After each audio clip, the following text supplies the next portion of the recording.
ദേവശർമ്മ മകളെയും കൂട്ടി ജയദേവന്റെ വീട്ടിലേക്ക് യാത്രയായി. വീടടുക്കും തോറും കൃഷ്ണഗീതികൾ കേട്ടു തുടങ്ങി.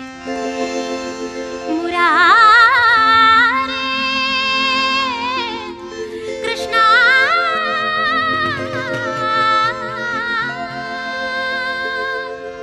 കൃഷ്ണ മുകുന്ദ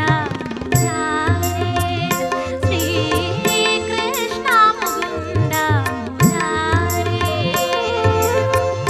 നാദ ബ്രഹ്മമായി ഉണരൂ എന്നിൽ, നാദ ബ്രഹ്മമായി ഉണരൂ എന്നിൽ, മുരളീരവമായി ഒഴുകൂ കൃഷ്ണ കൃഷ്ണ മുകുന്ദ. അവർ ആ കുടിലിന് മുന്നിലെത്തി. ജയദേവൻ ഉപചാരപൂർവം ദേവശർമ്മയെ സ്വീകരിച്ചിരുത്തി.